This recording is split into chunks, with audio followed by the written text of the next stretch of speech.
जय हिंद साथियों, स्वागत है आपका आपके अपने YouTube चैनल अचीवर एकेडमी पर। और आज जो बात करने वाले हैं हम वो है आप परीक्षा में उत्तर लिखने के टिप्स। मतलब आप अपने उत्तर को परीक्षा में बेहतर कैसे बना पाएंगे, उन सारी चीज़ों साइंटिफिक चीज़ों को मैं इस वीडियो में बताने वाला हूँ।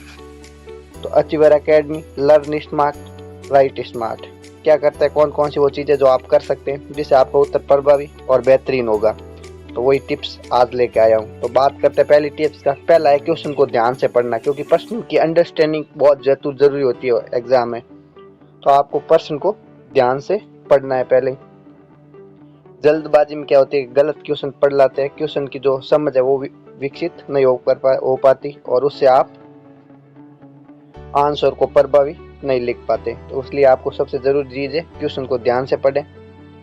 दूसरी तो वो आंसर को स्ट्रक्चर देना। स्ट्रक्चर मतलब एक संरचना देवें आप प्रश्न को, उसमें तीन चीज़ें ऐड करें। शुरुआत में प्रश्न का जो इंट्रोडक्शन है, परिचय है, वो उत्तर की नींव होती हैं। तो उत्तर को शुरुआत करते वक्त उसको उद्देश्य निर्धारण करें, मतलब उस इंट्रोडक्शन में उस उत्तर का उद्देश्य लिखें। उसके बाद मेन बॉडी यानी विस्तृत जानकारी, तर्क और उदाहरणों सहित मुख्य भाग को लिखें। और आखिर में कंक्लूजन यानी निष्कर्ष को लिखें, जिसमें उसका पूरा सारांश जो है वो अंतिम विचार के रूप में देवें। अगर तुम इस स्ट्रक्चर में अगर उत्तर को लिखोगे तो तुम्हारी क्लियरिटी बढ़ेगी, उत्तर प्रभावी होगा और जो परीक्षक है उसको समझने में आसानी होगी। ठीक है, तो ये बहुत ज़रूरी है। तीसरी जो टिप्स है वो है कीवर्ड हाईलाइट करें। ज़रूरी, बहुत महत्वपूर्ण है, क्योंकि ये आपके उत्तर को प्रभावी बनाते हैं। तो मुख्य बिंदुओं को हाईलाइट करें, मुख्य अवधारणाओं को स्पष्ट लिखें, प्रस्तुति स्पष्ट बनाए रखें तथा प्रासंगिक जो जानकारी जो प्रश्न में पूछी गई है उसी को लिखें। तो इन कीवर्ड को अगर आप हाईलाइट करोगे तो आपका उत्तर की समझ विकसित होगी। साक्ष्य एवं उदाहरणों का उपयोग करोगे और एक निश्चित रूपरेखा में उत्तर लिखोगे तो आपका जो है आंसर बेहतरीन होगा। ठीक है, और ज़्यादा मार्क्स मिलेंगे।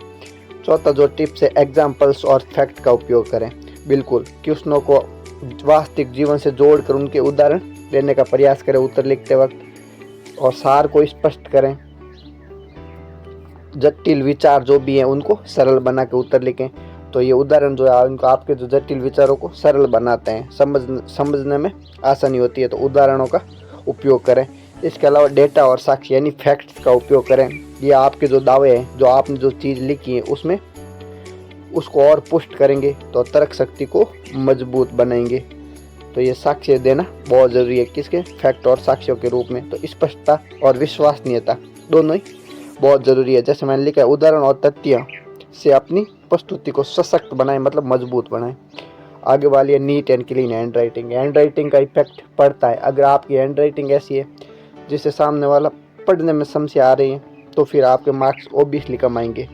इसलिए आपकी हैंड राइटिंग जो है वो स्पष्ट और प्रभावी होनी चाहिए, यानी नीट एंड क्लीन होनी चाहिए उत्तर लिखते समय।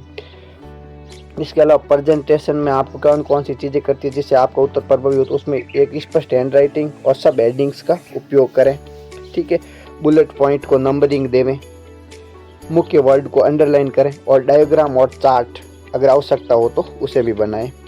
ठीक है, जिससे क्या होगी, शब्दों के, इसके अलावा आपको एक स्ट्रक्चर जैसे कि शब्दों के बीच पर्याप्त जगह भी छोड़नी है, पैराग्राफ को स्पष्ट करना है और किनारों पर मार्जिन छोड़ता है, क्योंकि स्वच्छ लिखावट आपके उत्तर को समझने को आसान बनाती है और परीक्षक पर सकारात्मक प्रभाव डालती है। इसलिए आपकी हैंड राइटिंग जो है वो क्लीन और नीट होना बहुत ज़रूरी है।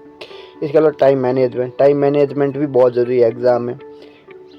जैसे लिमिटेड, एक टाइम की एक लिमिट सेट करें कि हाँ, इस आंसर को इतना टाइम दूंगा, आगे वाले को इतना, जिससे आपकी क्या एफिशिएंसी बेहतर होगी। ठीक है, और फोकस बढ़ेगा और आप आंसर को प्रभावी रूप से लिख पाएंगे। तो टाइम मैनेजमेंट को प्राथमिकता देवें।